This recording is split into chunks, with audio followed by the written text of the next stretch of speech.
opportunity that we can't pass on.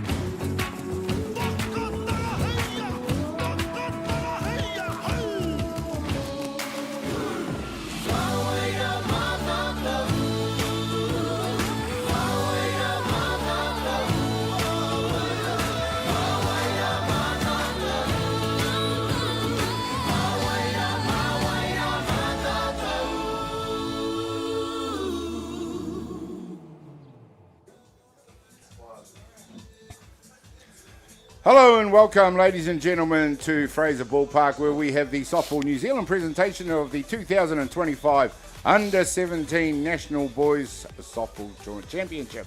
I'm Gary Rahihi for Ballpark Broadcasting. We've got an exciting game in prospect here on Diamond 1, where it will be Counties Manukau, the highly fancied Counties Manukau, taking on the equally highly fancied Canterbury in this ball game. Joining me in commentary today will be, well, there'll be three-pronged attack today. We've got, to my right is Kaya Ratu, one of the young stars of the National Women's Game. Kaya, welcome along. Good to see you. Kia ora. And, of course, the evergreen, ever humble Joe Fraser. Lovely to see you, Joe. You and I always have a good time on the mic. Good to see you along. Yeah, welcome, Gary and Kaya. Good to be in the booth again for an exciting game between Canterbury and Counties. Well, we've got, after 2.5 days of competition, we're getting right into the meat of this, where we've got the lineup for Counties Manukau out there. They're going to be defensively. We'll start out at right field. We've got Kali Cornelio out there, and Hamiora Tuidi, Kaizar Goodho make up the outfield. Jackson Tarpiki in shortstop. Tamihana Star is at third base. Second base, Hunter Bailey. Cole McWilliams doing the pitching. Mikaela Kingi Hicks to Detanian Posimani doing the catching. That's the defensive lineup for Counties Manukau. They're in black, red and white. Don't be confused with the Canterbury colours. Black and red. Kaya, I hope you can be a little bit impartial for this one. Eh? You're superstar of Canterbury softball yourself. Joe, how do you see this game going? Well, I mean, Canterbury just came off of a very good win against a good Hutt Valley team. Run-out win is 9-5. Counties are playing pretty good ball also. They got a lot of good hitters. Their pitcher is top-notch. And so I'm looking forward to a close encounter. Good as gold. And just quickly for the Canterbury lineup, we'll go through their batting lineup. Leading them off is Chucky Tahere, followed by Bronson Harper. Rico Ratu comes in at 3. Roman Kumiroa at 4. Tyler Rush. Raikos Iosifo Stowers. Blake Knighton. Maddox Reno. And rounding out their batting order is Devon Hardy. That's the batting order for the two teams out there today. We're running a little bit behind schedule. We're at Fraser Park in Hutt Valley, and they've put on an absolute beautiful day for us. Diamond 1 action. It's sure to be an exciting ball game. Kaya, have you managed to catch up with much of the tournament so far? I've been to most of the games for Canterbury, and I've watched pretty much all the teams. It's been a very good tournament so far. The weather's been amazing. This should be a really good game. Counties are a really strong side. Canterbury's just come off a good win, but they're pretty tired. But they should be really good and play a good game today. Excellent. There we go. We've got the umpires out there, and home plate umpire today will be Chris Murdoch. Eric Horsham will be doing the bases, at least until Gavin Shepherd makes an appearance. We're about to get underway here, Joe. It's fine. It's sunny. When's that wind and cloud going to start? Oh, this is prime time Hutt Valley weather. They turned it on for us for this tournament, and we're going to have a great next day 3 and 4. They sure have, given the weather that Wellington has had. We see the first pitch down low. And if the batter for Canterbury, Chucky Tahere, tries to bunt that one, it fouls it back for strike 1. I did see Chucky Tahere in the Southland game. He led off, and hit a home run on the leadoff bat in the top of the first. And then I see him bunting also. So not only can he hit the ball, a long ball, but he can play the short game also. What about the quality of the tournament, Kaya? Have you been impressed with the quality of the tournament so far? Yeah, it's very impressive. The boys here are amazing at softball. It's going to be a good future for the Black Sox going ahead. Such a big pool too, 15 teams. That's a real good effort from all the associations involved. As we see Tahiri head to first base on the walk, as you see that replay there for you. He's been given out. Is it out? Is that first base?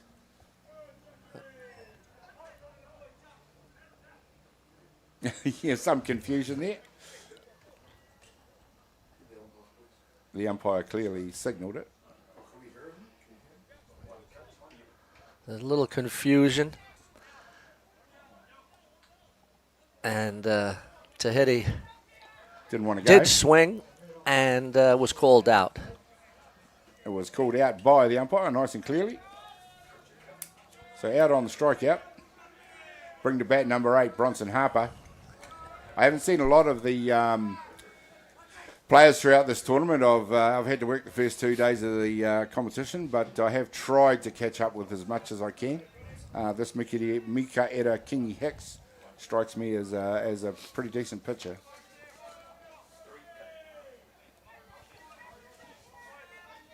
No, Makita has pitched well throughout the tournament so far. Day 3 is always a little bit of a moving day for all of the teams, and it really starts to separate the good teams, especially fitness-wise. And if you're not fit, then all of a sudden the smarts start to be affected. There we go. One's just popped out to second base there. Nicely caught for the second out here in the top of the first innings. No score as we head to the third batter for Canterbury. Number 1, Rico Ratu. Kai, you might be able to tell us a little bit about this young man. My little brother. You don't have to be too unkind. No, he's playing a good tournament. Came off a good 19s along with his friend in the on deck circle.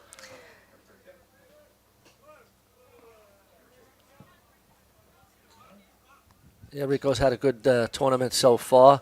I see he's playing second base and also played a little bit of shortstop in the last game. So shows his versatility.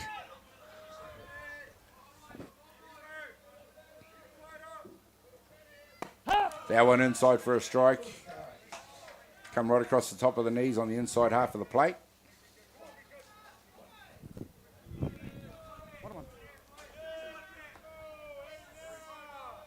What's really impressed me, Gary, is these pitches here. They have a few pitches. They have a drop ball and a rise ball.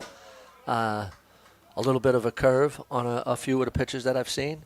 And so at this age group, pretty impressive. It's good to see. You, as a pitcher, you probably strive to have command of at least 3 pitches. Anything above that would probably be a bonus. And definitely keep the batters guessing, that's for sure. It's a nice rise ball on the inside.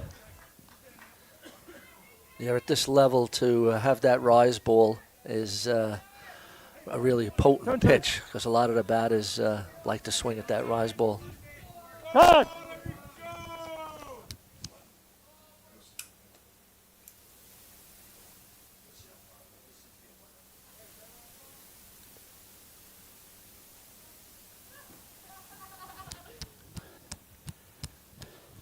We're good. Yep. Umpires just stopped for a little conference there. We weren't able to quite hear what that was all about. 2 balls, 2 strikes. Very early days in this ball game. County's looking for the third out here in the top of the first innings. There's a loose pitch thrown.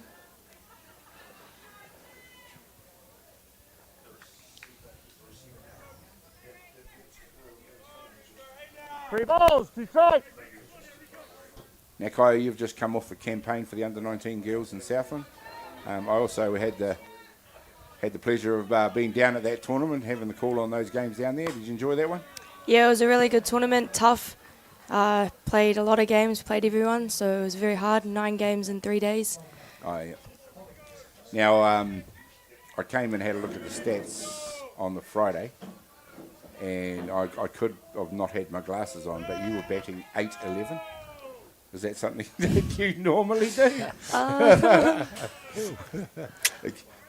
By finals day, it had come back to a meagre 600 and something. So outstanding. That really is outstanding. But there were several of the girls batting at that level. A great tournament. Enjoyed all the hospitality down there in Southland.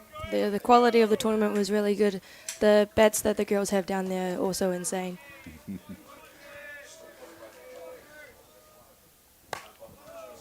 Nice cut at that one. Good battle. You probably want to have that one back, Joe. That looked like it was pretty good. Yeah, it's good. Good batting. Pull up. Being aggressive. At this level, also, you want the players to hit strikes. Be a little disciplined, but also be aggressive.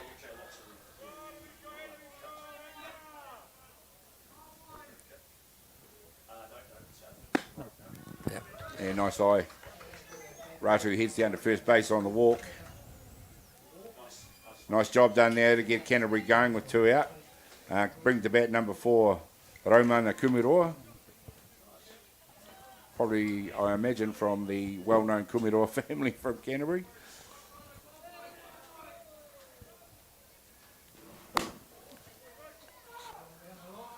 Hits that one hard down the third baseline for a foul.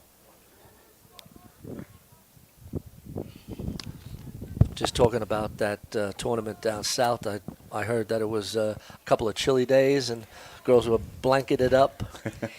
Yeah, long days, lots of games got delayed and it was cold, but had blankets and the hospitality, like been said before, it was really good.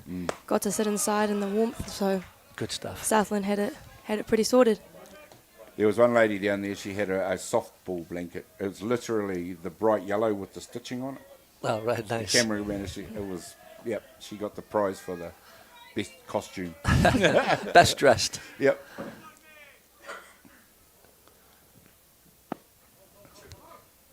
That one down low into the ground.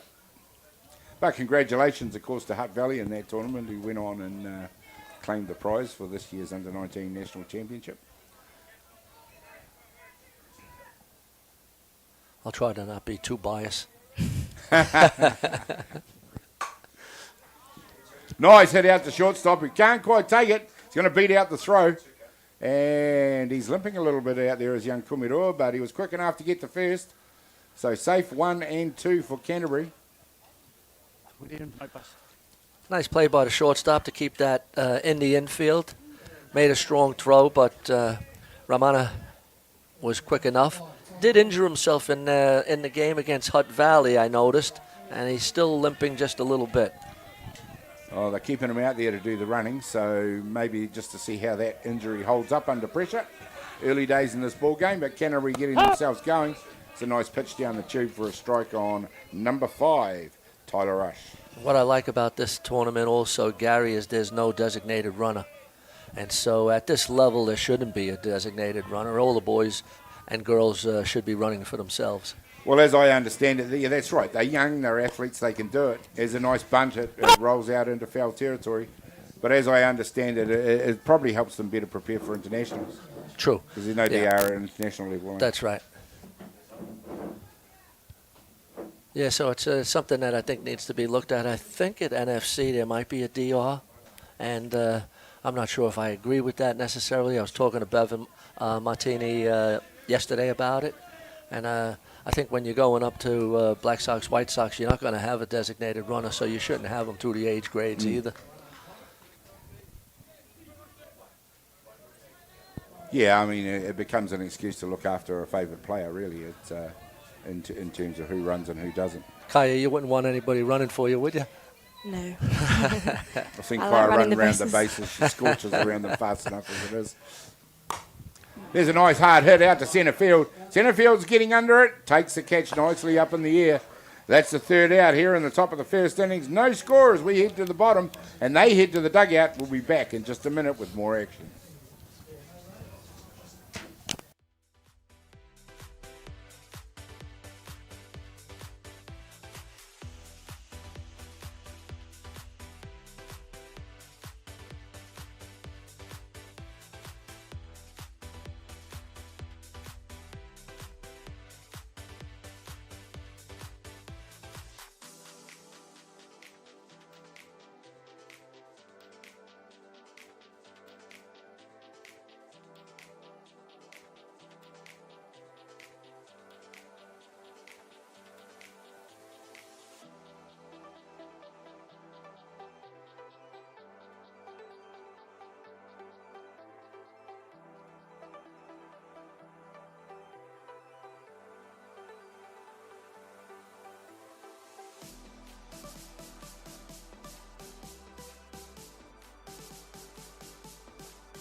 Jack Links presents Messin' with Sasquatch. Watch this.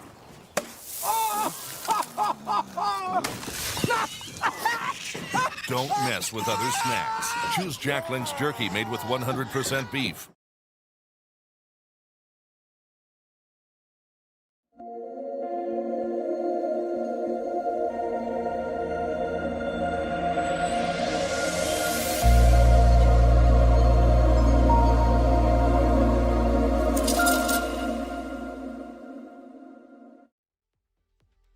For the first few innings. Yeah. Welcome back, ladies and gentlemen. We're at Fraser Ballpark, the number one diamond, which of course is Sorensen Field.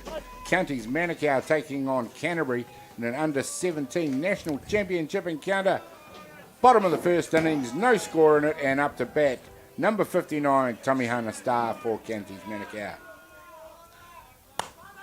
Hits one hard out to shortstop, comfortably takes it, fires it across the diamond.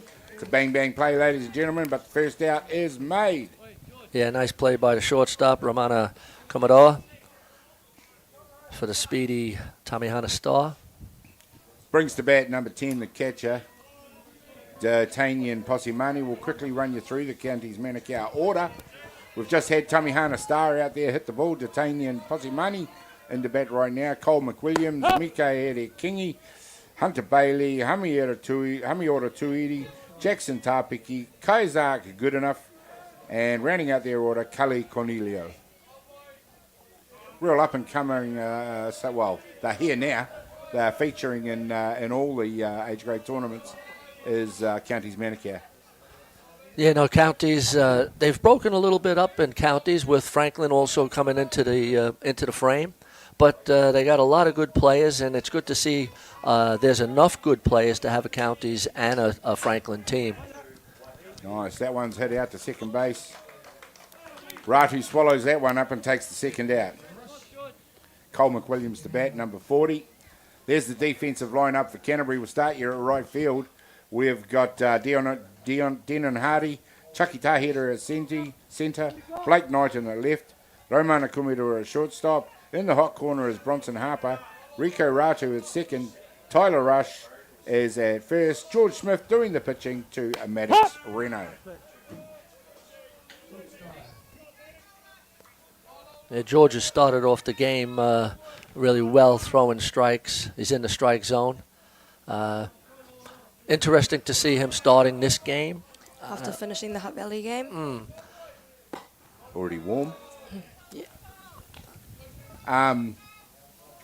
Yeah, that is interesting. But Counties Manukau obviously have come through the tournament pretty well and are looking at being at the pointy end of the tournament, along with Hutt Valley. Canterbury, they're right up there.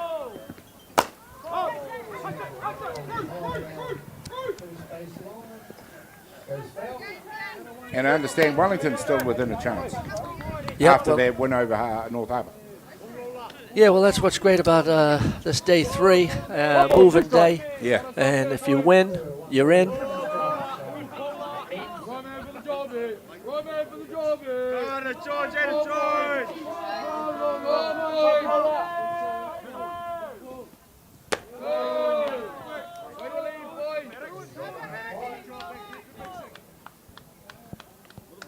little too high, that one, for McWilliams.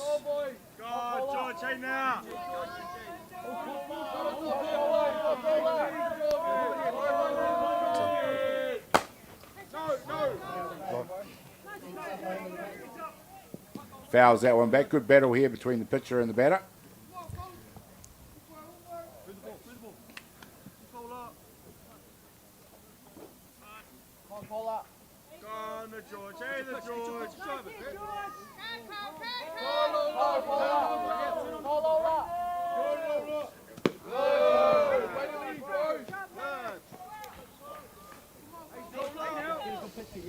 Mikaela Kingi Hicks in the on-deck circle, also the pitcher, also comes in at number 4. Pretty talented player. Yeah, no doubt. He looks like he's a big hitter. He's a unit as well, isn't he? This one hit out to shortstop. It's Kumidoro that picks it up, fires it across the diamond.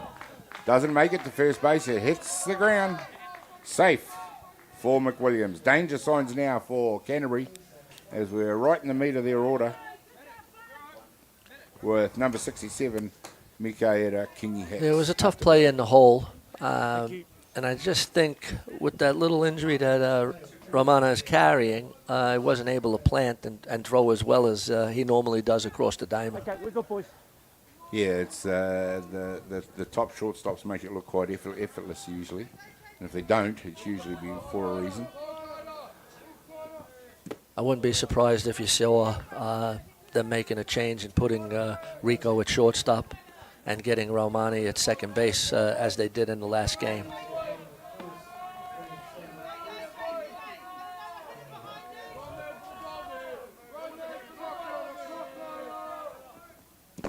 George Smith going to work now. He's put one onto the deck. It allows the runner to scamper across to 2. McWilliams safe at 2. Yep. Similar to the Canterbury at-bat batting innings. 2 down, followed by a runner at 2.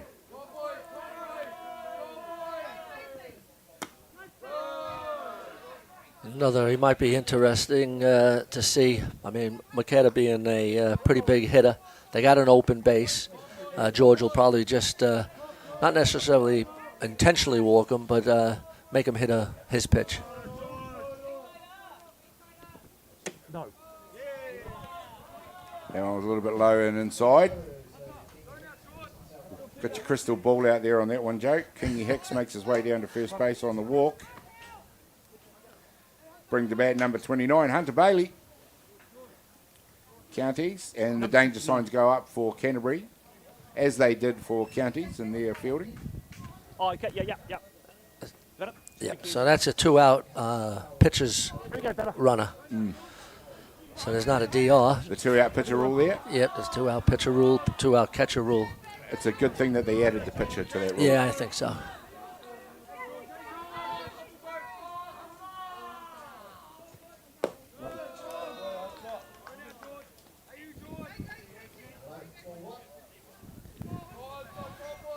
You think George Smith just struggling to find that zone? Yeah, every once in a while he has sort of missed the strike zone, but he's able to regain it, which is shows that he's pretty composed, not rattled by that. And now the catcher's going to have a little chat with him just to settle him down. Good discipline in the batter's box for the Counties. They're making him throw a few too, aren't they? Yeah, I mean, that's what you want to do. You got to be in the on-deck circle looking at the pitcher and making sure that if he's throwing balls that you take some pitches and make sure that he's can find that strike zone again. Do you just kind of pick your pitch, Kai, or do you tend to sit back and try and force the pitcher to throw several? Or? I like to be aggressive, so I usually swing at the first strike that comes down. Other than that, I'm a pretty patient batter. Like to see the pitchers, like to tire out the pitches. Was a feature of the batting, some of the discipline. There's one just hit up third base. There we go. That's the third out here, and 1 innings complete. No scorer in the ball game. Counties Canterbury. We'll be back in just a minute with more action.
Sometimes virtual reality begs for more reality. Jack Links is good with it.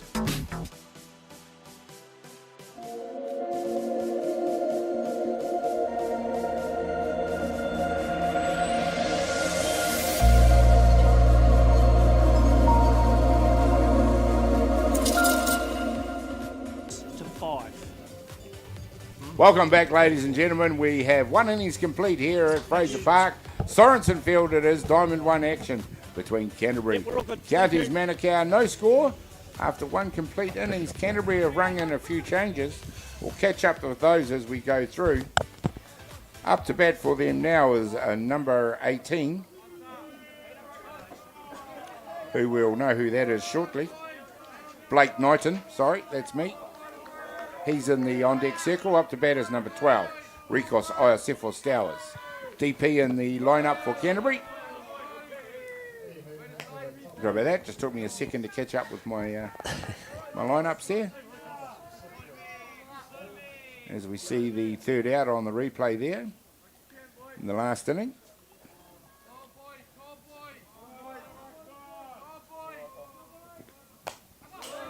I didn't think that was an overly aggressive start from either of the batting lineups in the first innings.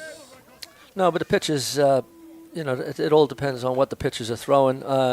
George had that little spell where he walked Makeda, but nice to see 3 ground outs. 6-3, 5-3, and 4-3. So spread them out along the infield.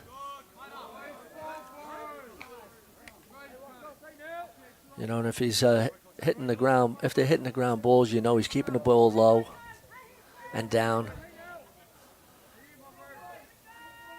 Basically working it so that if they do hit it, it is on the ground. Yeah, that's a good sign.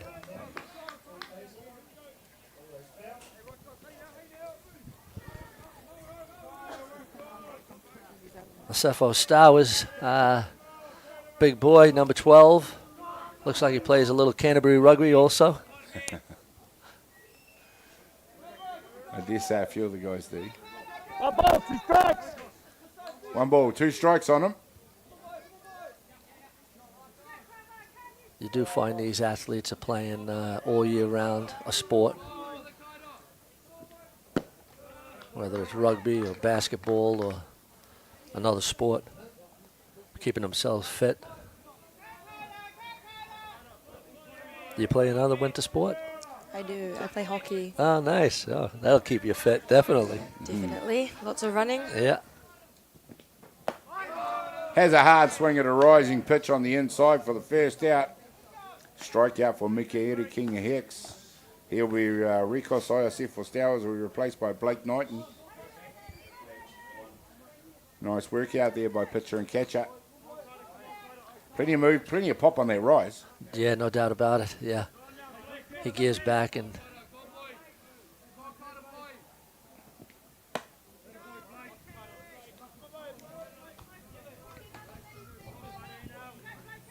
Maybe, if anything, I've already noticed, just doesn't quite get over the top of that drop ball enough. I'll keep an eye on it.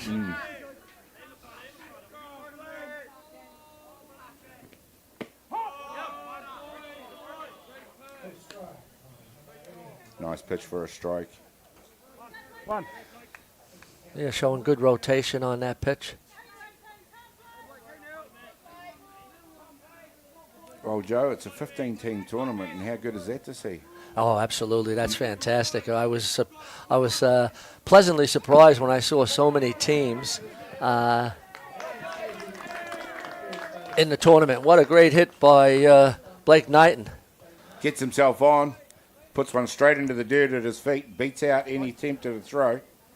Safe at first base. Number 3, Maddox Reno, up to bat for Canterbury. And yeah, you've got teams from Southland, you've got Otago, so Nelson, South Island brilliantly represented. Yeah, absolutely. And then Manawatu, Wanganui, and just a great crop of teams coming up. And it's great for the development of the softball. Absolutely. Wanganui, an association you wouldn't have seen even 2 or 3 years ago. No, I had a good chat with Lindsay. Lindsay. No, I forgot his last name now. Sorry, Lindsay. But Lindsay's been a stalwart up there, umpiring and leading the charge, national umpire, international umpire. And he's got the boys fizzing, and they're really enjoying this tournament. They also have a good girls Wanganui side down south playing at the moment. They're doing really well down there as well. Nice. Yeah, that's great to hear. Well done, Wanganui. And I know there's been a lot of work put into Marlborough, so if we can just get them up and running, there'll be almost a full set from the South Island. Except for my old association, West Coast. Well, the Black Sox pitcher, Nick Hayes, is from Marlborough. Marlborough, yeah. So they've developed a few good ones down there. Sure have. Lawrence Allen is, I think, down there promoting softball also. Yeah, Pee-wee's down there. He does a great job wherever he goes. He gets them up and going. Puts a lot of energy into it.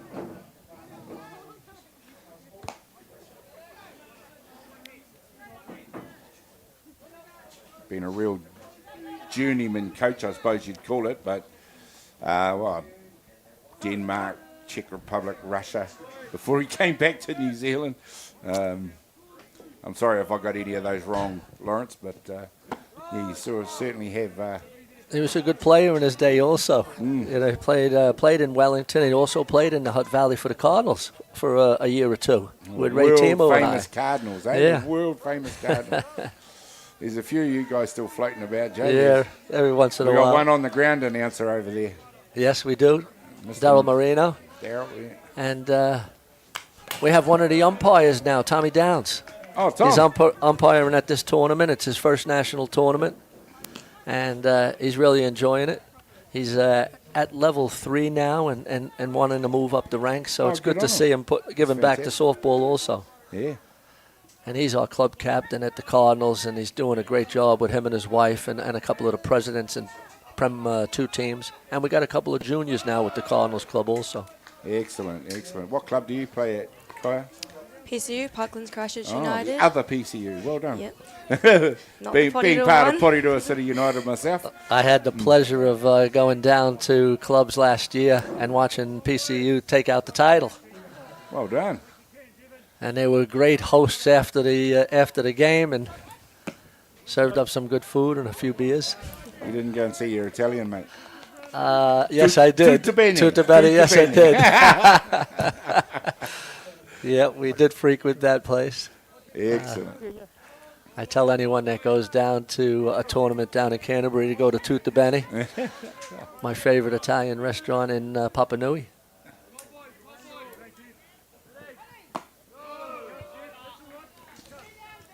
Number 6, it is Devon Hardy out there. We've got a runner out at third base for Canterbury. 2 outs it is. But Canterbury looking to get this guy in to kick off the scoring in this ball game. Pops that one higher, goes back over the first base fence for a foul. You can see number 18's intention. He almost crossed home plate before that hit the ground. Nice running there from Blake Knighton.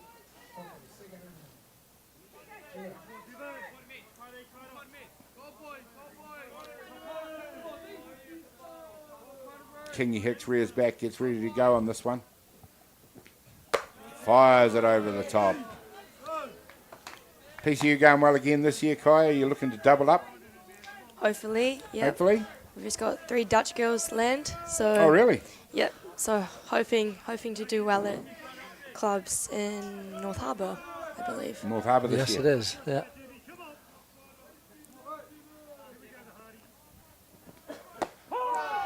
Fires one inside for a strike. That's a good job by Michaeli Kingy Hicks to get them out of that situation. 1.5 innings complete. They head back to the dugout. Still no score in the ball game. We'll find out what happens when we come back in just a minute.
Go ahead, ask it again. Welcome back, ladies and gentlemen. We're in the bottom of the second innings here now. Diamond 1 action. It's Canterbury taking on Counties Manukau on an absolutely magnificently sunny day here in Hutt Valley. Wonderful day for softball. There's some beautiful shots of the surrounding flora and fauna and that great big blue sky with that great big yellow orb up there that we all look forward to. We do have a summer sport. Sometimes it just doesn't know it.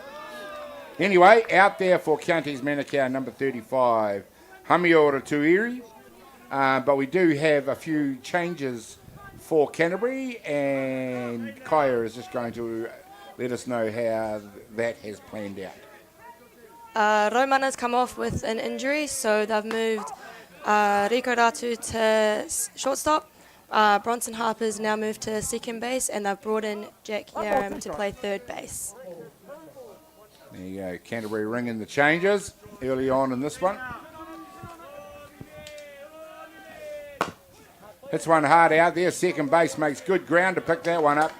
Made that play look easy. It was not, I can tell you. For the first out.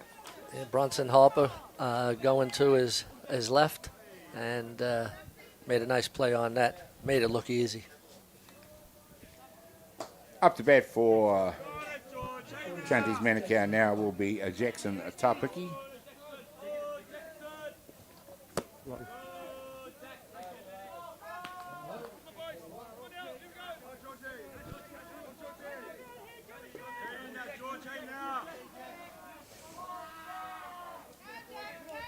Not a lot really busted open this game yet. Counties had an opportunity in that previous inning. Canterbury had an opportunity in that previous at-bat. But interesting to see how long the tight ball game goes along before somebody busts it open. Yeah, normally it takes once around the lineup. You know, the batters get to see the pitches at least once and start to get their timing down. At this level, yeah, that's that it can happen as well. There might be the odd pitcher in the tournament that batting lineups might fancy having a go at, but yeah, in general.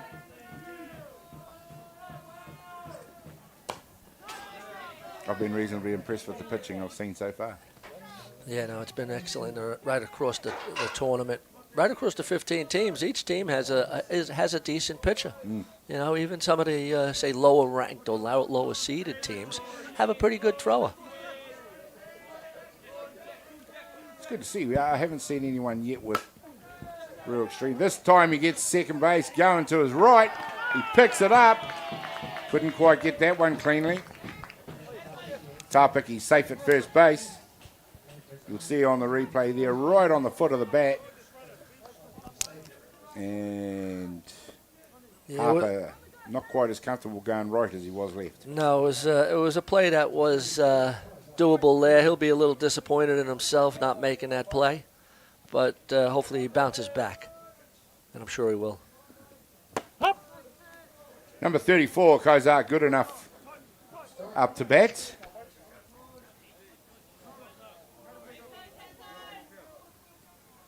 Interesting name, Gary.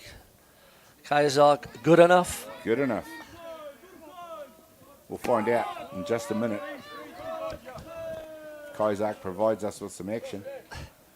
The runner at first base scampers across the two into scoring position on the pitch that got dropped there. You see it on the replay. Some brilliant pictures coming back to you here now from our camera crew. Getting all the angles covered. Yeah, George is trying to keep the ball low and down, and sometimes it could have a tendency to get away. But that was a nice little rise ball, drifting away. that's kind of what you want. You want them chasing your rise ball, don't you? It Absolutely. doesn't need to be hanging in the zone. And you know it's operating well once the batters start chasing it up out of the zone.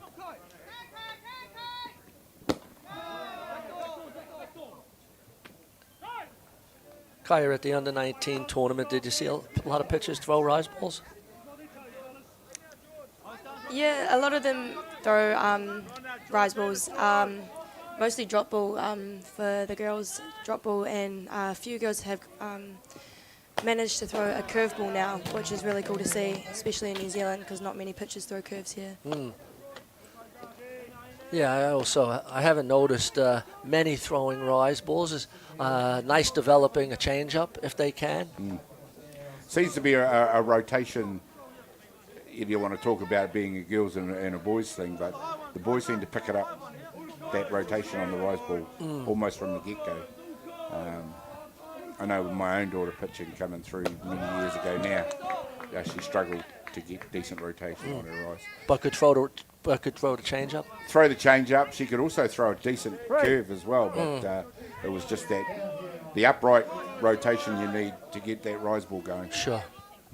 Otherwise it just tails off. Nice play by George Smith. He's held the runner up. No, the runner's going for it. They haven't made the play. It's gone to the fence. And Counties take advantage of the error at third base there. Canterbury unable to execute that rundown. See what happens here. Smith does a good job of holding the runner, then heads towards him. Probably throws the ball in the wrong direction there. Kaya, if you're going to get him going, which direction do you want him to go? As a player, I'd throw in front of the runner, so Yeah. then they head back to the base and get them into a better rundown. He also had a massive lead to third base. He was closer there. Yeah, no, that was interesting. He just made the wrong decision there. He needed to throw that ball towards three. He started off with the right decision, running at the player, Yeah. and just threw the ball to the shortstop instead of the third base. The upshot of all that is there are runners for Counties now at 2 and 3. Still just the one out. And one of the things that we spoke about yesterday in this grade in particular is the learnings that you take out of it. And so I'm sure the coaches will have a chat to the boys, whether it's in between innings or after the game, and just note some of that play. That's right. One thing about the under-17 grade, it's a very exciting grade of softball because kind of you're getting kids that are you know, very advanced, probably all. Oh, nice play there. Very advanced, but probably even playing premier softball. But you're getting a lot of kids that are still fairly learning, and it's almost a blend. So the ability to learn, come away from, especially plays like that. Absolutely. Experience.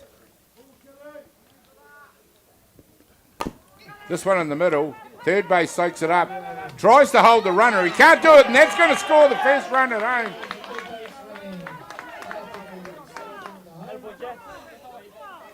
The out at one was made. There you see, there's the hit.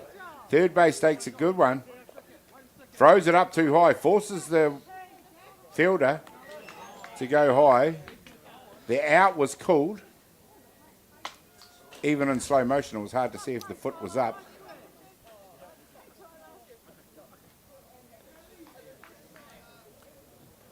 From the replay, I think they got him out.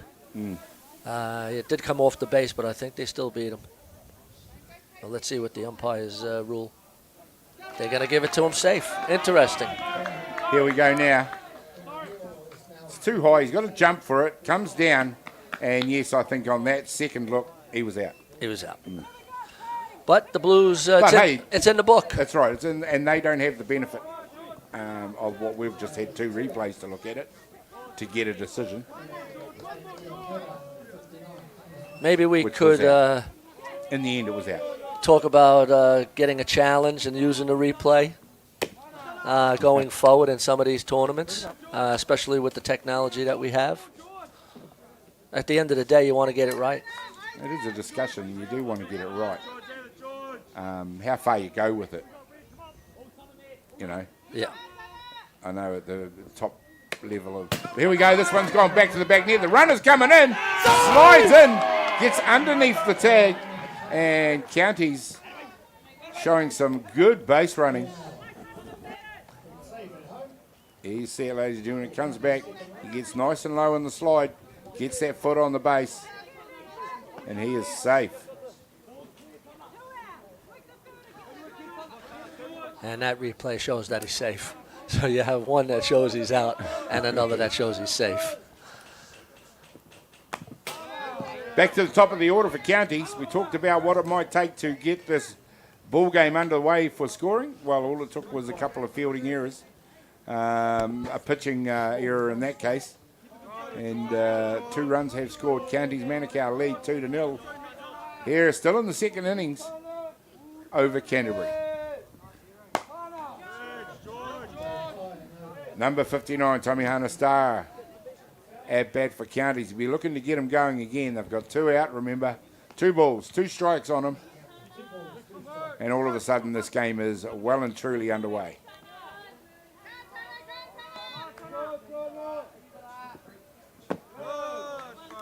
Be interesting after the inning. I think what you'll see is the coaches get together for Canterbury and just have a chat with the boys, settle them down.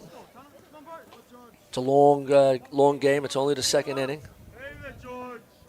Is that would happen with you guys, wouldn't it? I mean, if you find yourself chasing runners, there's a nice hit out to centre field. And Tamihana Star rounds. He's going to come in and slide. And again, just had some close calls. What I was going to say is the conversation that happens with you guys when you start chasing runners around the field and that sort of thing. Yeah, when we're down by a few runs, coaches usually get us in and just calm us down, just tell us to be patient, let the pitchers pitch and not go hacking at the first pitch or first strike, let them pitch, tire them out a little bit. And then usually you can get the flow and score some runs, but the county's side seem to be going really well and the pitcher is doing an amazing job. But He is. They're up to bat for them now, number 10, D'Artagnan Posimani. Counties have compounded those couple of errors in the field that Canterbury made with some good batting now. And it was a fine hit out through to centre field to get Tamihana Star to get his side underway again. Canterbury now desperate for an out. Won't want to be giving up any more runs in this innings.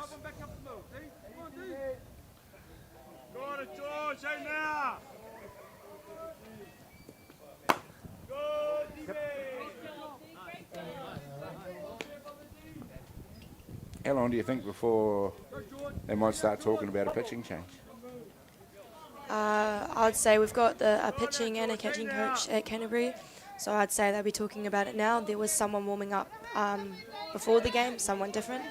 So I would say he'd probably come in, look to see him, and then either the next or give him one more inning. Well, there you go, ladies and gentlemen. It's Counties Manukau now that lead this ball game by 2-0 over Canterbury. The third out is made, and it was a strikeout. Canterbury head back to the dugout with some work to do ahead of them in the third innings. We'll find out what happens when we come back in just a minute.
Well, welcome back now, ladies and gentlemen, here at Fraser Ballpark.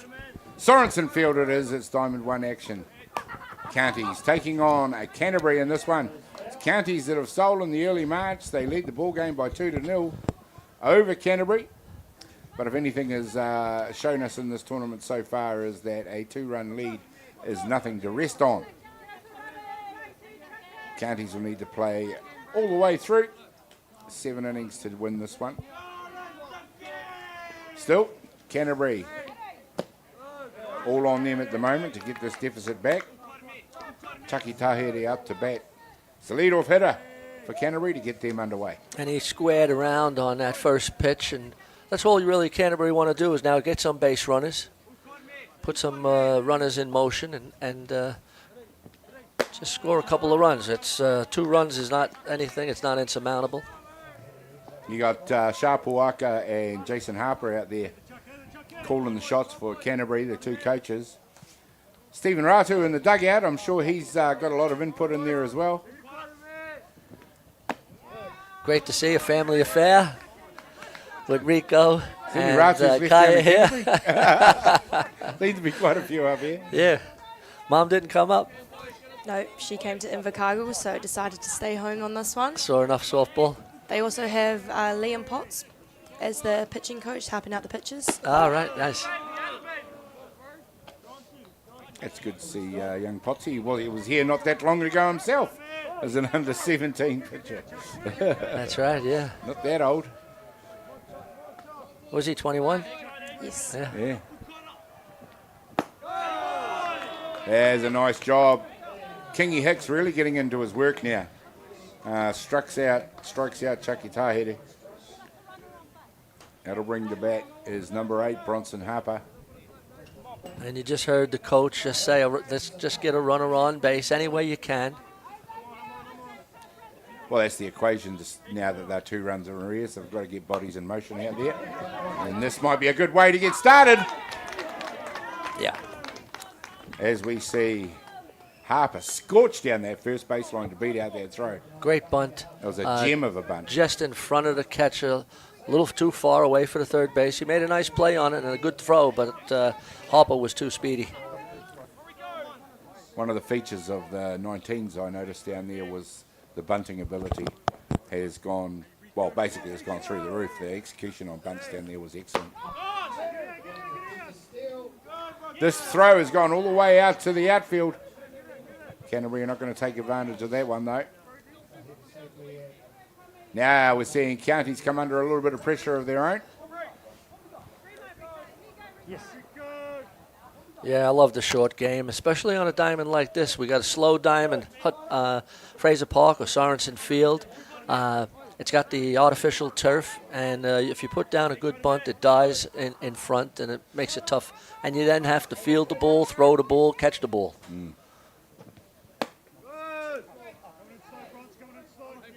A lot of things have to go right. Run around to 2 now. Rico Ratu up to bat.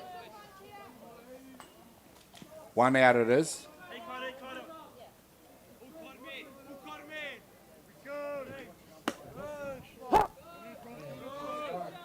Good pitch there. Saw a little curve on it.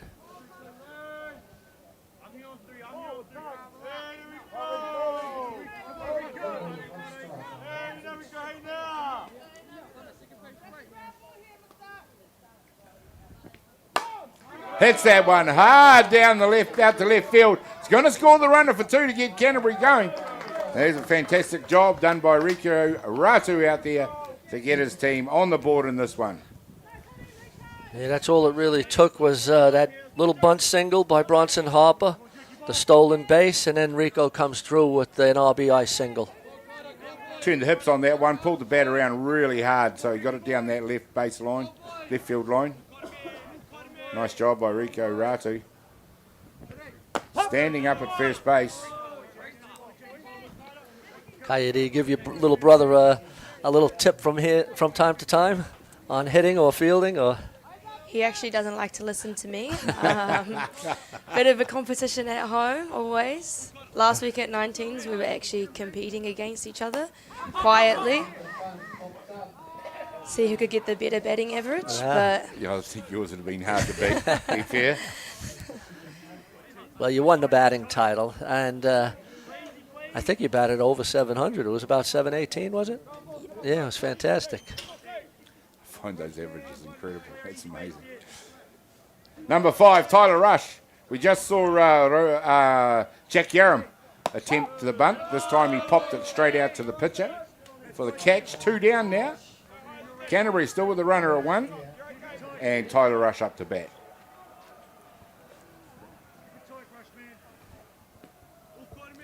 A little bit of sibling rivalry. There's nothing wrong with that. It just pushes you to greater heights.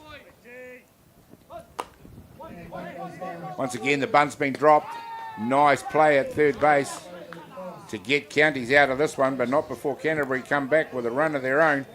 Counties lead the ball game by 2-1 over Canterbury. We head into the bottom of the third innings to find out what's going to happen in just a minute.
Dan Carter knew the power of winning. Your instincts tell you the sky's different. The flip side of that was the intense pressure. I'd go back to my hotel room and I'd be broken. Dan Carter, a perfect team. Ki whakaata Māori, me Māori Plus.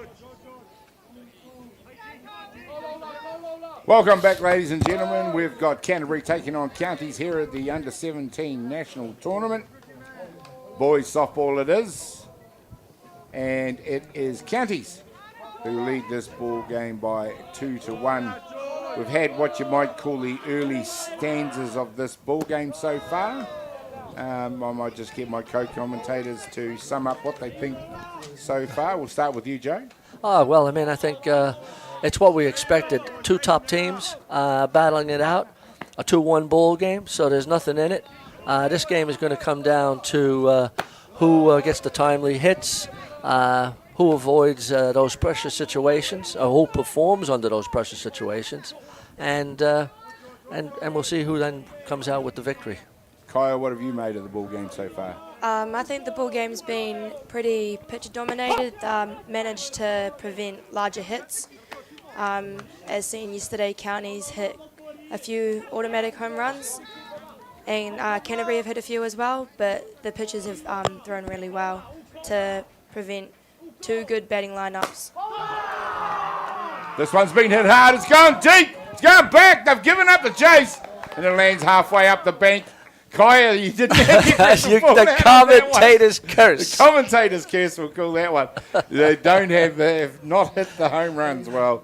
They well and truly have now. That one went deep all the way to over the centre field fence for an automatic solo. We'll let you finish off, Kaya. You're right, Kaya. It has been dominated by the pitching. That pitch there was probably too fat, and Cole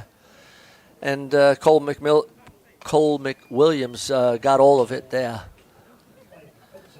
He sure did. He hit that one extremely hard. It's one of those hits that you look at it and you think, well, that ain't going anywhere but over the fence, right off the bat. Had that sound. Well, it's still only a 3-1 ball game, so it's still in the balance, and it really shows now if George can bounce back from that. Well, you got Mikaeli, Kingy Hicks, who hit one out of the park yesterday. We're just showing you images of that. That was a double. And he's going to be followed by Hunter Bailey, who also came off a home run in the game yesterday, or earlier today.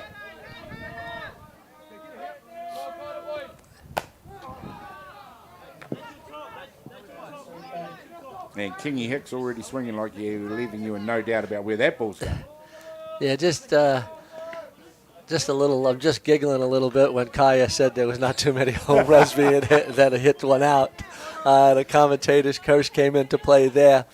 It happens also like when we're in the 7th inning and we think the game is going to get done, and then all of a sudden goes into extra innings. Been caught out there. There we go. Kingy Hicks gets struck out. That's a nice comeback by George Smith. Absolutely, that's a great comeback by George. Hunter Bailey up to bat. Another one definitely capable of putting it over the fence. But Kaya, you were right, because the Canterbury team in particular in that last innings, definitely all short hits, all short-handed.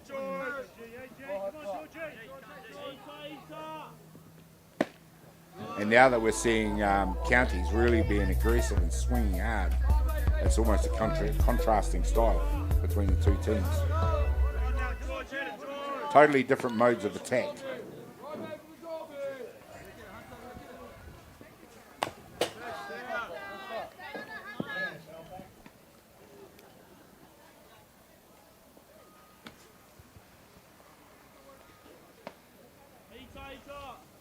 County's coach out there doing it all on his own, Matthew Hicks.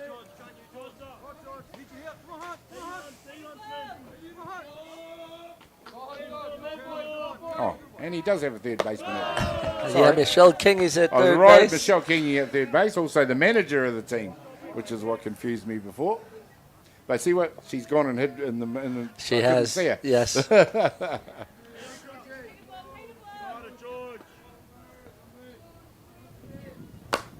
This one is hit hard, and once again it's a chase back, and it's made it.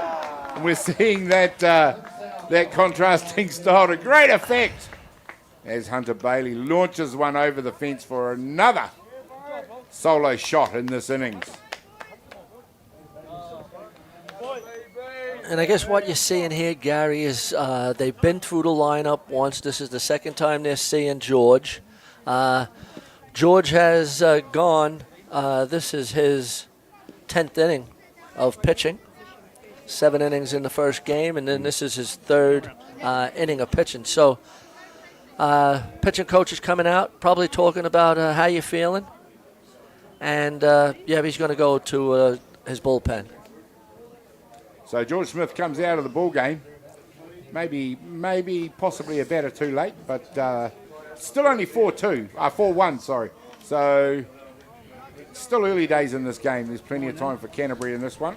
There's no reason to push the panic button yet. Yeah, they're going to bring in number 9, Manukau Kennedy. 14 out, 9 in, 10. Flex. Just a straight swap. Blake Knighton No, 14 is out, 9 is going to come into pitch. Oh, Knighton. Oh, yeah. Oh, I see. And and Kennedy goes where? Left field. Oh, left field. Yep. Good And call. then positional change 7 to 1, 1 to 7. Thank you. Right, caught up to date with that change, ladies and gentlemen. Kaya's all over it. 18, Blake Knighton going into pitch. And number 9, Manukau Kennedy going into left field. Yeah. Number 4. The 4 fellas who've taken a knee behind there, is that a deliberate pose or? Well, looks like a publicity shot, doesn't it? I guess after it's the second game, and they've been on their feet a long time. Just catching your breath. They like to play little games. Yeah.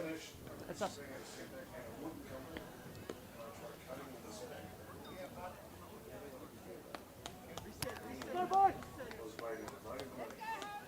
So Liam Potts, who is the pitching coach for the Canterbury team, has come out and made the change. Of course, most of you will be familiar with Liam. Really made a mark for himself with the Black Sox in the last couple of seasons. And Canterbury softball, of course.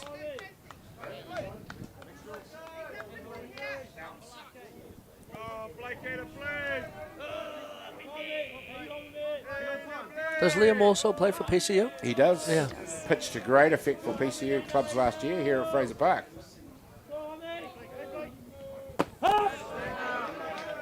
Just one game too far for PCU in the grand final. They went down to Ramblers. Ramblers, who got about their 678th national title. Yeah.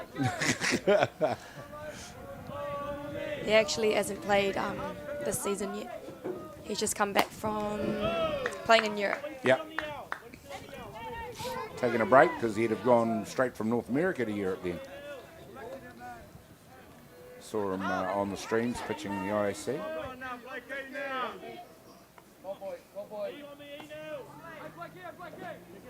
Blake Knighton comes in for George Smith. Looks like he throws with a bit of velocity.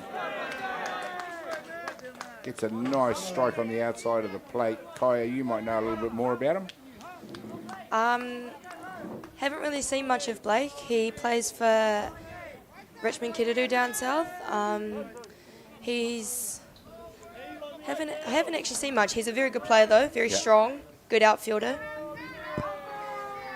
Looks like he can throw the ball hard when he pitches as well, so hopefully works out for Canterbury. Well, he may not have the command, and it may have just been because George was getting a bit tired, but he seems to be pitching with a couple of extra Ks zip on that than George did.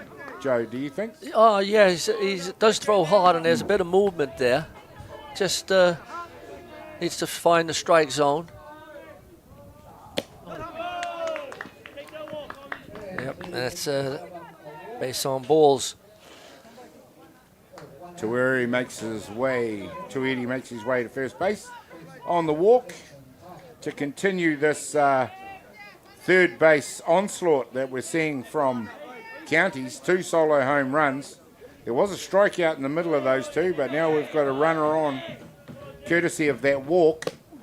They look to, for the first time, go short, and that's going to be close. There was a close play. Got right down flat to beat the tag there. Here we see the throw. See, still not there. It would have been out if that tag was low enough. Good swipe tag by Tyler Rush.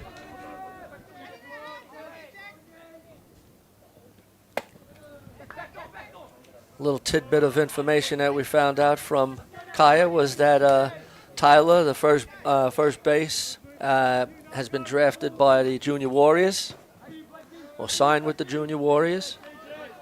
So, as I was saying before, these are multi-talented players. Absolutely. Good league player and also a very good softballer. This time it's a bunt heading down the first base line. Total contrast to the innings that we've seen so far. Trying to move the run around with the short game. Which number did I tell you?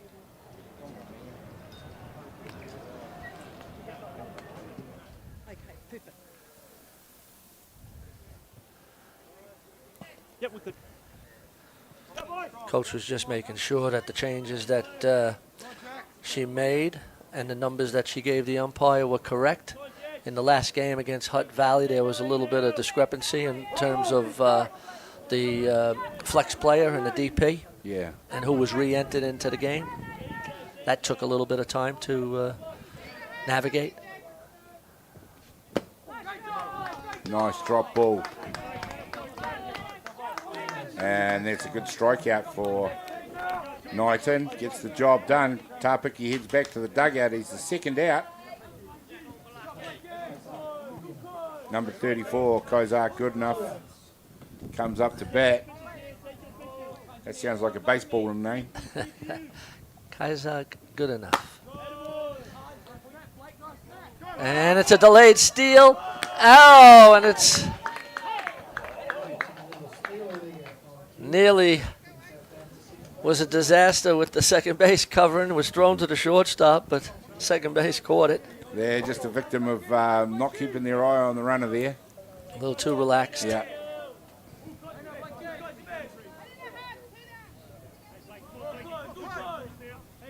Another runner in scoring position for Counties.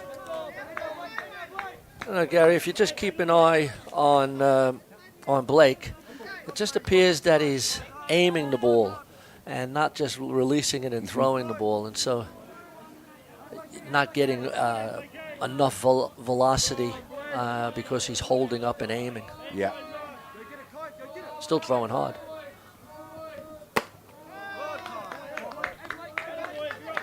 Yeah, he's definitely a step up in pace for both pitches. Yeah. That we've seen out there. Just that extra hit of leather on leather from the catcher. A little bit louder.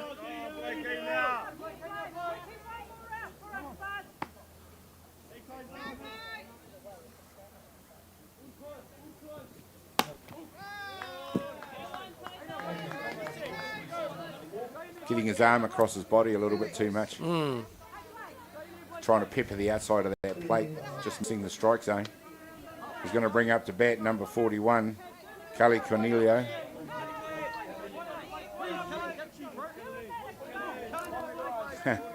Interesting contrast in this inning. Home run, strikeout, home run, walk, home run, walk. I was just looking at that. Yeah, there was. The swinging hard and hitting it over the fence or walking to first base. Yeah, and sandwiching in a couple of Ks. Yeah.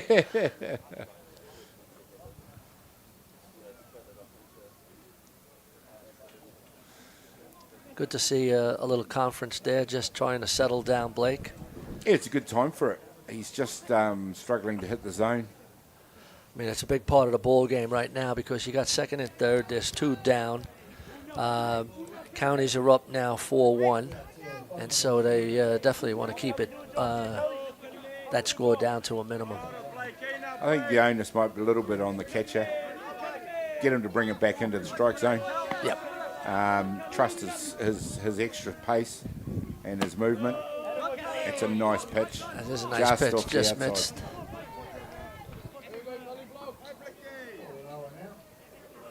And then extending to that, just trust his infield if the ball is hit. Absolutely.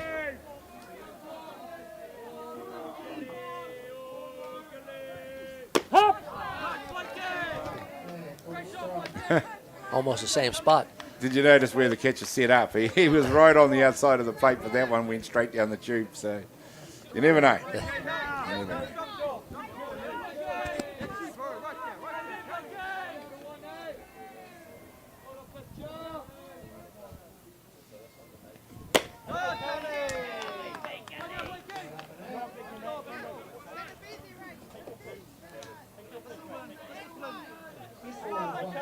So if you're going to pitch it across the batter like that, he may even just move across to the edge of the plate. Yeah. I don't think he needs to go out so far. Yeah.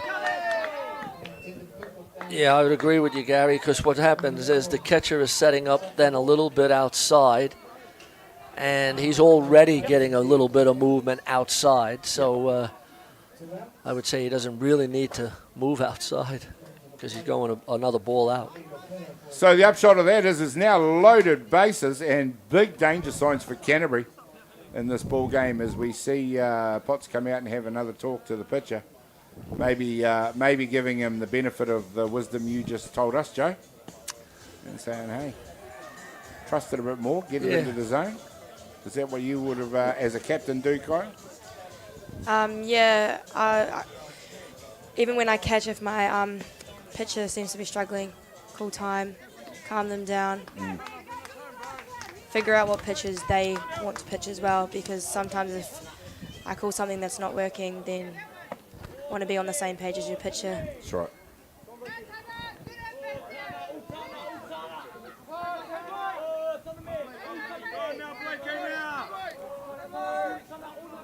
Right, Tommy Hana Star up to bat now. Yeah, no place to put him, so you got to throw strikes. Interesting to see the line he takes up to the left-handed batter.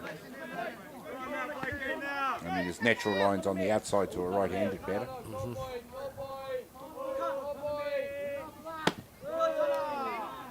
Yeah, now he's going to the other side, and he really just has to come over the top. And as you were saying, he's starting a little wide. Really needs to come over and a little closer to the body.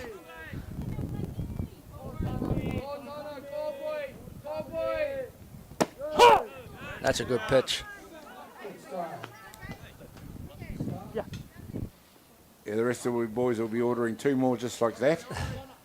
As this is a seriously edgy situation. If you're a Canterbury defender out there, loaded bags, you've already given up 2 runs.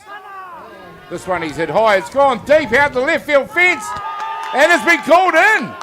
There we go, ladies and gentlemen, it's a grand slam out there. Tamiana Star gets that one high and handsome, and it goes over the left field fence. That's a heck of a shot. He certainly got all of that. If there was a flag there, it would have hit it. Call that a moonshot? Yeah, that was a great shot. Not a heck of a lot of wind out there, but I think it did take it right to left. And the umpire, I just heard him saying if there was a flag, it would have been inside the flag. Yeah. Okay. I think they're going to make a change now to the pitcher and bringing back George. And I guess they've now decided that they're going to save Chucky Tejeda for the next game.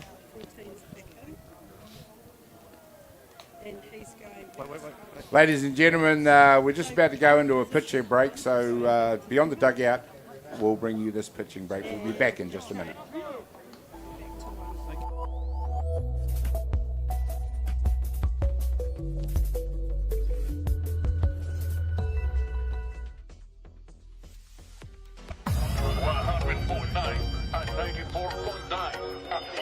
When the radio's on and the sound is hot, you just have to enjoy. There's no way to stop. That's where it sounds like the best every day of the week. Better than all the rest. We let the music speak.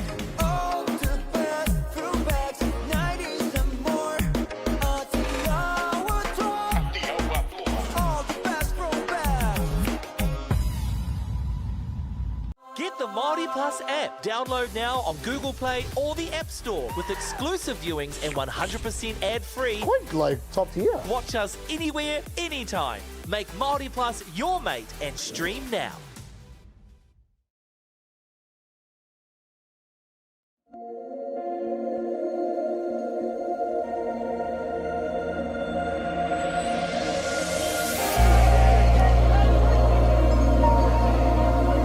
Welcome back, ladies and gentlemen. We have seen action aplenty. If you're a Counties Manukau fan here in the 3rd innings, and they have absolutely launched in with the bats to the tune of, I make it 6 runs in this innings. Yep, that's what it is. Unfortunately, it's for Canterbury, it's behind 1, 2, 3, 4 base on balls. And then 3 home runs. So that's a recipe for scoring a lot of runs. And it's exactly what Counties have managed to do. They lead this ball game over Canterbury now by 8 runs to 1. And Canterbury now staring up the sides of a rather large mountain. And also, we've seen Counties now go through their order on the back of a brilliant bunt by D'Artagnan Possimani, who beat out the throw. We're about to show you pictures of that. There he goes. It just pops in front of the pitcher, who kicks it back to the catcher. And unfortunately, when it doesn't go your way, it doesn't go your way. Here's the steal. Counties Manukau making all the play here in the 3rd innings. Steals second base. Yeah, they're batted around now. They're very confident now. They've seen the pitches at least once or twice. This is their 2nd time around the batting order. Cole McWilliams, of course, let's not forget, it was him that launched the innings when he stuck one over the centre field fence. Gets another go in the same innings. What odds would you put on that? Yeah, I know. Well, we were talking about such a close ball game and a pitcher's duel, and it just was broken open. All it takes, though, sometimes is just the swing of a bat. This time it's a pitch that can't be held onto. Yep. And we're going to show you Cole's home run from earlier in the innings. There it is, high and handsome. Over the centre field fence it goes. It lands halfway up that bank you can see there for a rather large solo shot.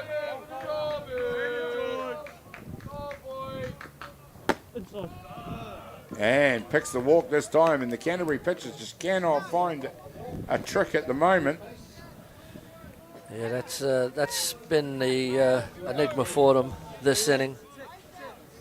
5 base on balls.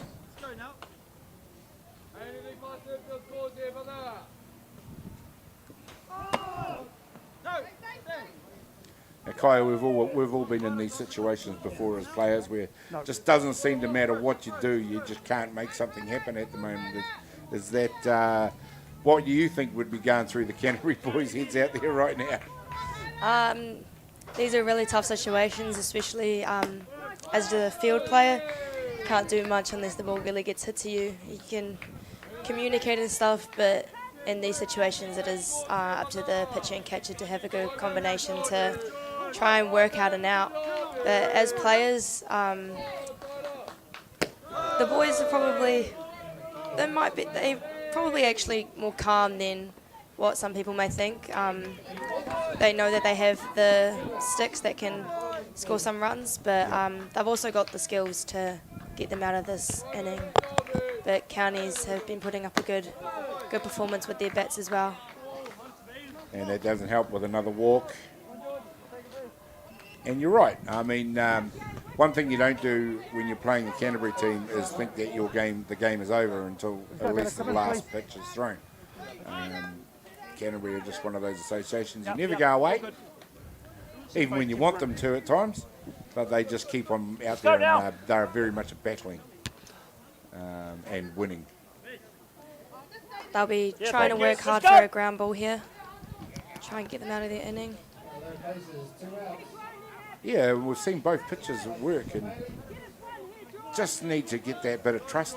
I don't know, just get that, even if it is in the middle, risk that big hit to try and buy that out, Joe. Yeah, I mean, they really got to get this third out and get out of this inning. They're on the verge of, really having this game being blown open and getting an early exit. So as Kaya was saying, you really want to get the fielders involved. They can't afford a base on balls now. There's nowhere to put them. And so there's a real challenge here. Forces your hand. You've got to bring it into the zone. You do. There's no getting out of it now. Hunter Bailey up to bat this time for Counties. And let's not forget, he was the second one to launch one over the fence in the earlier innings. This time he's hit one hard to third base. And there's a nice play. Shortstop. Great throw by Rico Ratu to get the third out of the inning. And just like that, Kaya, you said that they needed the ground ball. It was a hard hit ball. Great play to get out of that inning. Fantastic play there, but not before Counties opened up a bit of a can on Canterbury in this one. They lead the ball game now by 8-1. It's all up to Canterbury to see what they can do when we come back in just a minute. Run doesn't count. Did he say does or doesn't? Doesn't. Doesn't count.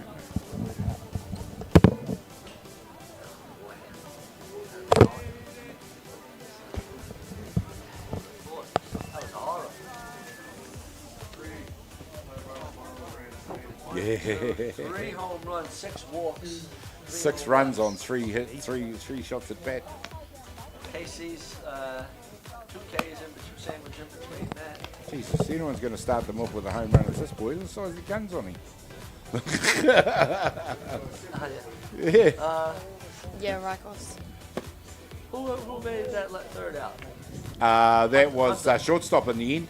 Hunter was not there. Yeah, it was third that tried to catch it. Yeah. It was a great play. Great pickup.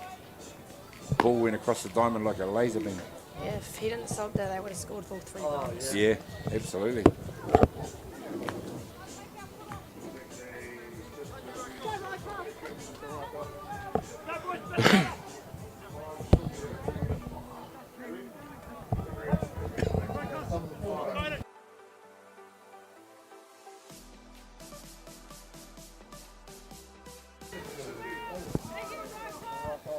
Well, welcome back to Sorensen Field. Diamond one it is. Action here aplenty.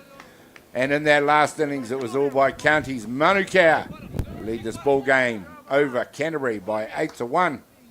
Courtesy of 3 home runs, one of them a grand slam in the 3rd innings. Now it's Canterbury's job to see what they can do. In reply, Rikos Atiawa Towers, the DP in the order up to bat for Canterbury. They're looking to get them going with some heat of their own.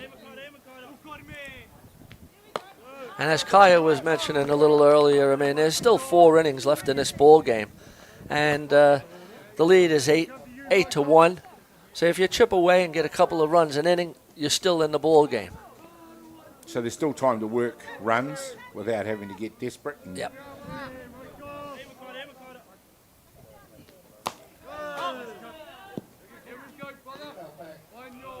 Turns hard on that one.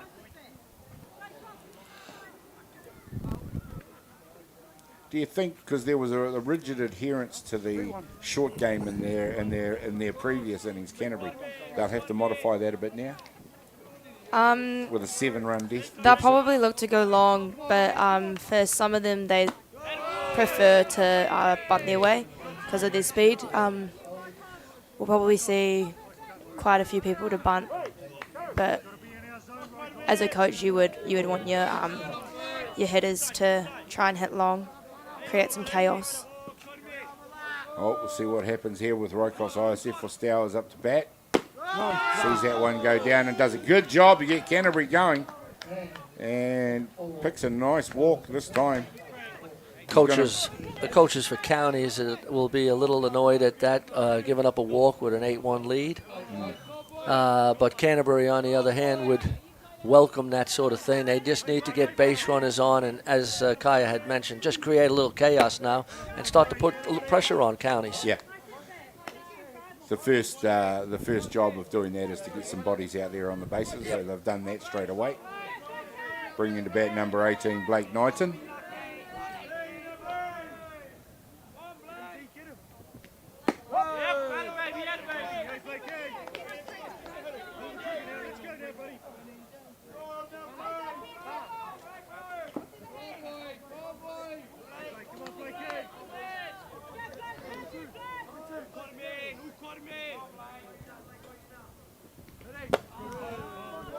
Nice work, Mikaeli Kingy Hicks, going to work out there.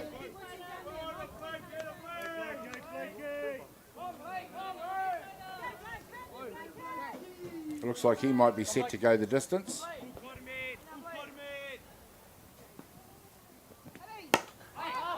This one skied out to shallow right. The second base has come around to get under it.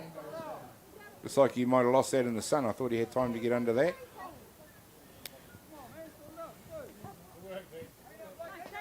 Here we see, just pops it up behind first base. You can see he's coming around, and all of a sudden he's looking at the sun. Just lost it.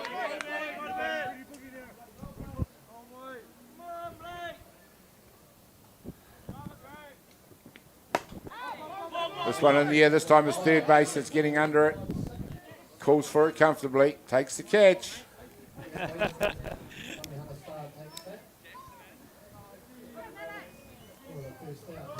I was going to say he was bearing it down, but then he saw Rikos Atiawa Towers and thought it better pull back.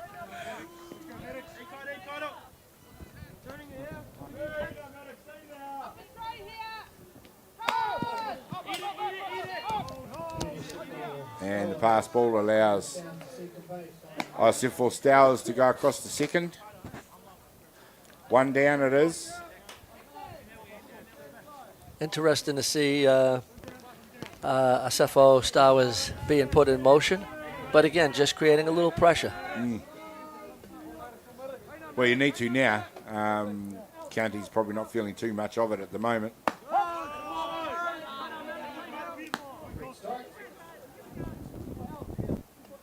Seem to be very much a team that a tails up team. Absolutely. Once they got their one home run, the whole team lifted. Bang, away they went. Absolutely right. That one sails through the middle of the zone. Couldn't connect as young Maddox. Renault for Canterbury.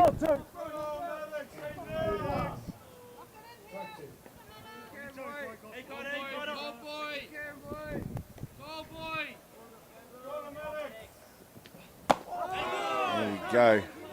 Kingy Hicks keeps going to work. Strikes out Renault for the second out of the innings. Bottom of the order now for Canterbury. Denon Hardy.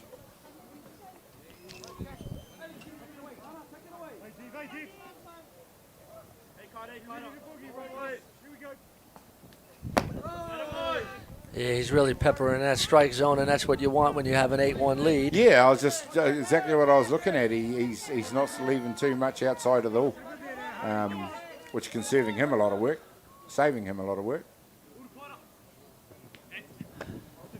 Pulls the strings on that one. Yeah. And that's what I was also thinking is with Devon looking to square around, use his speed to get on, use this dead turf, and put it towards and leave it for Chucky Taheta to drive him in.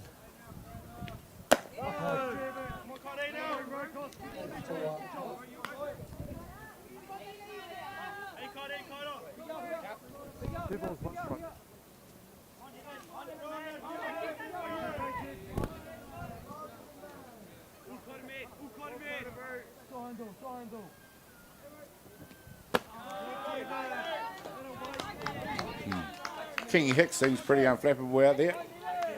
Calm sort of fella.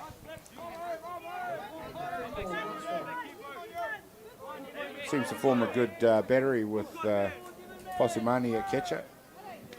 Working well together. A nice pitch there. Yep. A little bit high for the umpire, that one. Yep. Good eye by Devon Hardy to leave those balls. I mean, they're a little enticing. They're just up around the eyes. They, right? You would think that they might want to have a go at those. Chucky Tahiri, leadoff hitter for Canterbury, comes in the bat. That one's gone astray. Both runners move across. So now Canterbury with an opportunity, a prime opportunity here to impact the scoreboard and maybe just start chipping away at a little bit at that lead. Absolutely. I mean, if Taheta can get a base hit and drive in 2 runs, I mean, you're cutting the deficit down. And let's face it, you're not going to win the ball game. You're not going to get a 6-run home run. So you just need to chip away. We're only in the top of 4. There is still plenty of time in this game to go.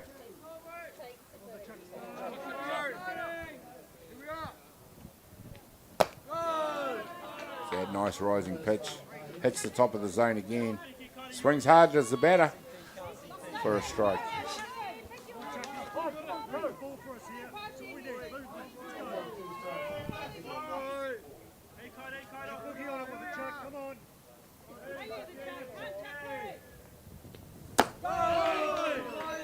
There we go. It's Kingy Hicks. It underlines his class so far in this ball game for another strikeout and the 3rd out here in the 4th innings.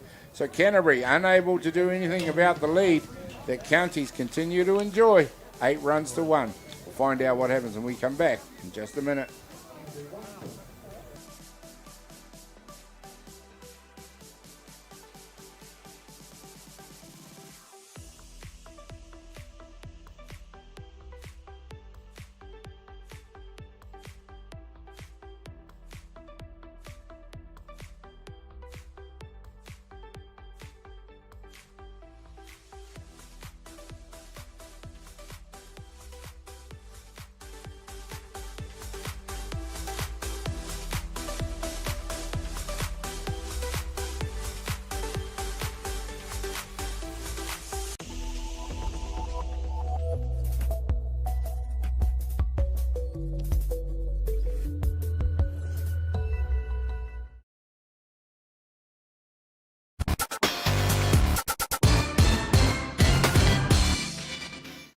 welcome to Te Rā o Te Rūkura. Kia ora, my name's Hinamo Praise. Kia ora, I'm Neil from Vibe. Tēnā koutou, welcome to Te Rā o Te Rūkura. It's going to be an awesome day.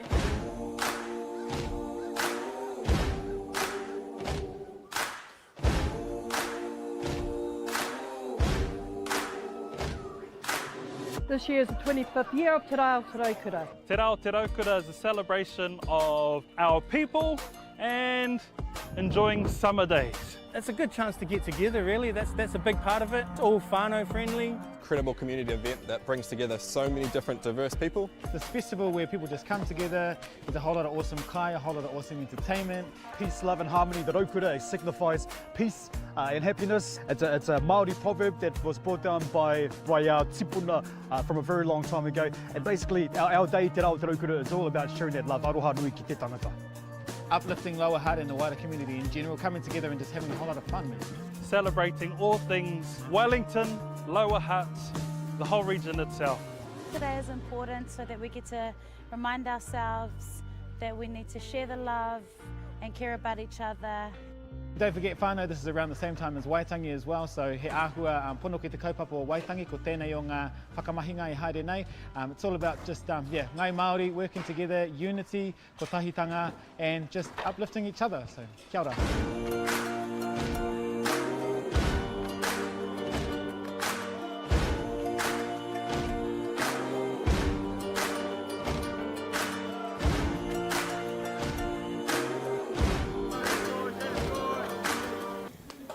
Welcome back, ladies and gentlemen. It's the bottom of the fourth innings now, where it is Counties Manukau who lead the ball game over Canterbury by 8 runs to 1. Canterbury unable to impact that scoreboard in their turn at bat.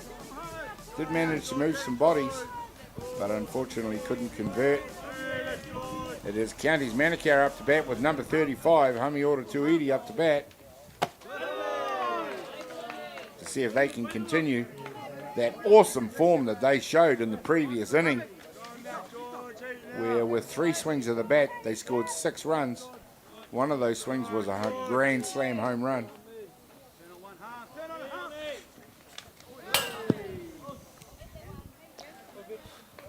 There's been a change at second base also. Number 2, Josiah Tainui, has gone in for Bronson Harper. Let's see, Kaya, you can. Looks like Bronson has gone out to right field. Okay. And Devon Hardy has gone to centre and Chucky has come off. Okay. So Chucky Taheta's gone to the bench. Josiah Tainui went to second base. And there's a good start in this innings from George Smith, who has come. Amora Turi at a K. And it brings up Jackson Tapiki. So we got a few changes. Yeah, George Smith came back into the game for Blake Knighton in the previous innings. Yeah. Has come back and gotten into a bit of work and struck out Humiora Tuidi. That'll bring Jackson Tapiki. Has a hard cut at the first pitch, which was a rising delivery, to show that counties want to continue the form they had in that third inning, where ironically Tapiki was one of the few batters that did strike out in their previous innings. So they'll be looking to right that one. Mm-hmm. Canterbury need to get out of the innings with a blank score sheet in this one if they're going to affect it. My score sheet is not blank anymore. We got a lot of changes in there. I'm running out of ink. Canterbury have made so many changes. Kaya's just getting me all up to date with it. She knows the players from Canterbury very well, so she's making all the changes.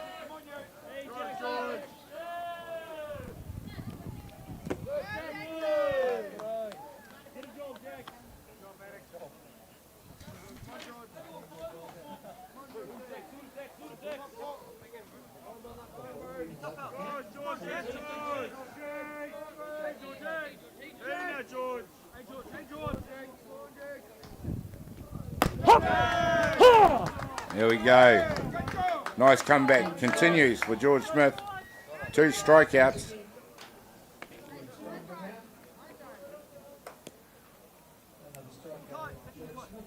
Just a nice breeze coming in from right field.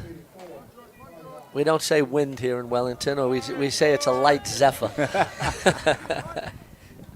Yep.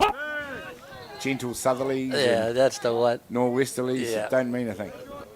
No such thing as windy Wellington. The fact that their softball flag out there is going absolutely spastic at the moment. Yeah, we always look at the trees and see which way the wind is blowing.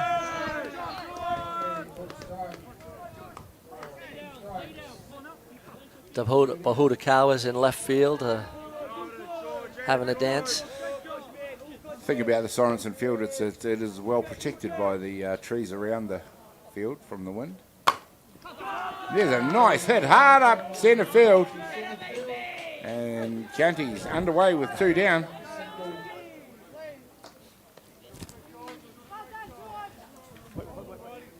Time. Safe with a runner at 1, bringing to bat.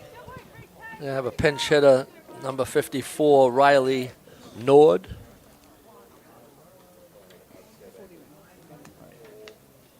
Thank you. Riley Nord comes into bat for County's Manukau, pinch hitting Gerbes make for the change. Kelly Cornelio. Slot 9, 41 out, 54 in. Let's go, lads. Just starting to give the bench a run.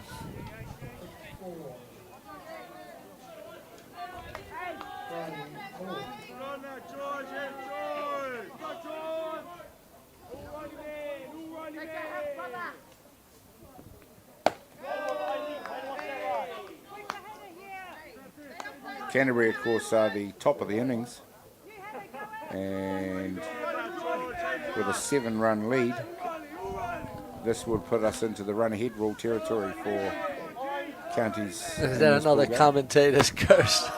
We've done it before. Possibly should have left that one up to Kaya.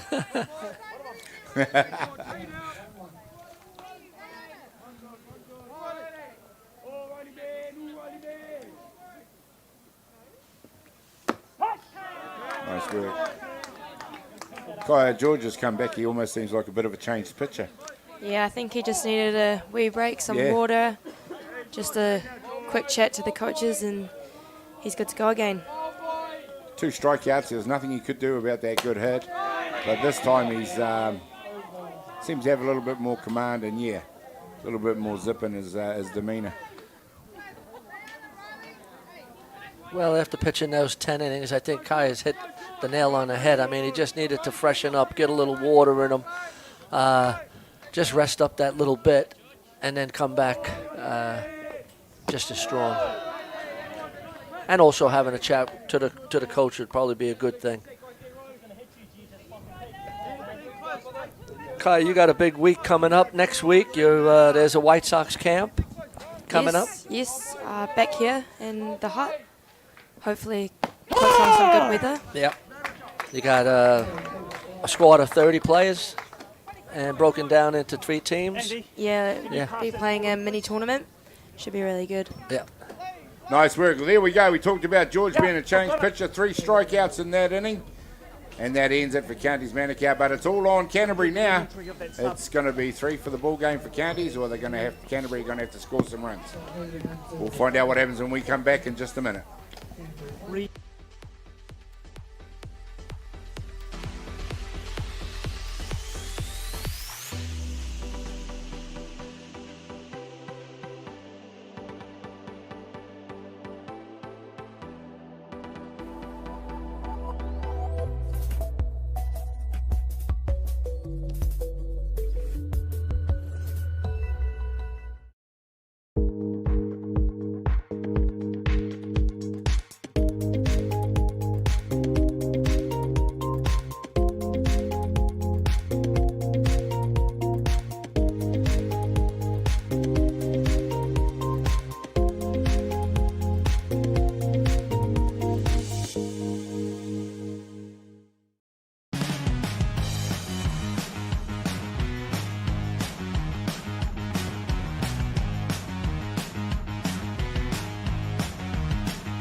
Welcome back, ladies and gentlemen. We're at Sorensen Field, Fraser Park in the middle of the Hutt Valley.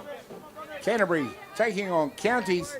Counties who have so far not making a race of it. They lead the ball game by 8-1. And of course that means with Canterbury batting in the fifth, they're going to have to put at least one run on the board or this game will be over. We'll see what happens over the course of the next few batters, where Canterbury up to bat with number 8, Bronson Harper, coming in to see what he can do to get his team started. Simple equation, Kaya, they've got to get bodies on base. Oh! Yep, with Bronson's speed, if he manages to get on base and you've got Rico and Jack Yaram up behind him, should be useful for Canterbury. And I guess what you want to do now is extend the ball game. So you want to score a few runs, extend the ball game, and make sure you're going to play a whole 7-inning game. Yeah, just so that you're there for the next innings. You're not looking to... There's one off the barrel. It's third base that comes around. Makes a lightning pickup and throw. And that really was a demonstration of speed from both softballers. The speed down the base and the speed to beat out the speed down the base. If you understood that, you're better than me. Well, Tamihana Starr, lefty playing third base, has a real gun on him. Fielded the ball nicely and then shotgunned it over to first base to get the speedy Bronson Harper. Rico Ratu, who's having a very good ball game actually. Picked a walk and he's had a hit already. Will be looking now to be the one to get them going. He drove in the only run for Canterbury.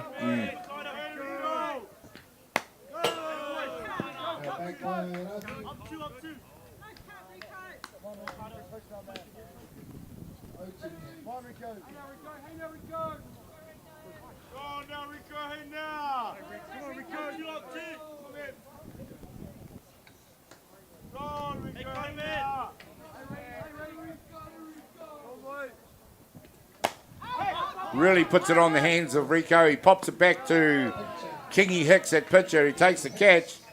2 down now for Ratu. There's not much he could do about that pitch. That was a very good pitch. Yeah, he got it in on his fists, and Rico just tried to fight it off as best he could, and just didn't get the barrel on it as well as he could have. Jack Yaram for Canterbury to hopefully not be the last throw of the dice. He'll be definitely hoping that himself.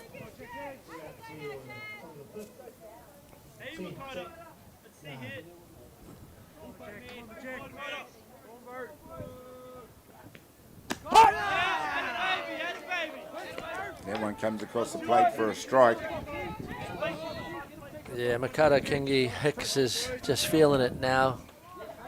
He is. He's well, I mean, he's dominated the Canterbury lineup. You'd have to say quite an impressive display out there, Kaya, by Mikaeda. Yeah, he's a very strong pitcher, very dominant in the middle. Would be tough to face him.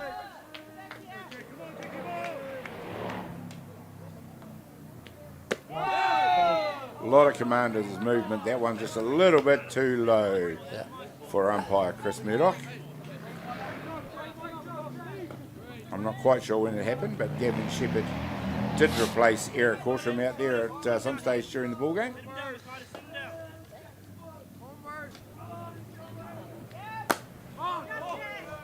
There you go, just keeps peppering that zone.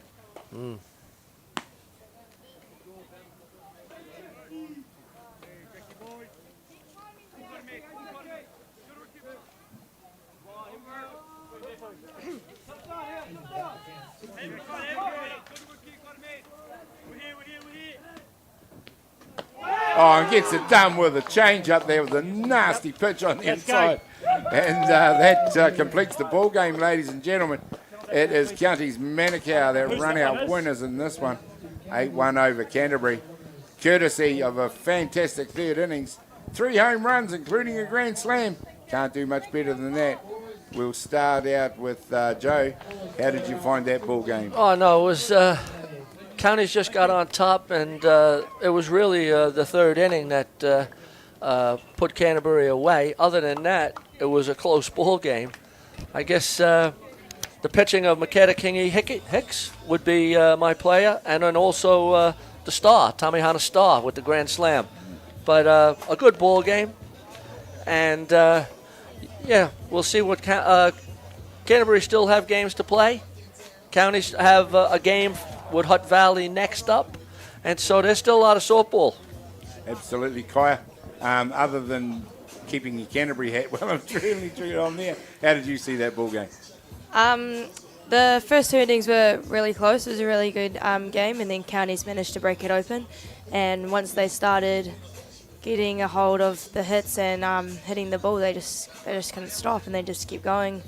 And they hit really well, and Canterbury just struggled to keep up with it. And the Counties pitcher, he held them down, held their lineup down. So I think all in all, it was a pretty good game, especially for Counties, who took out the win.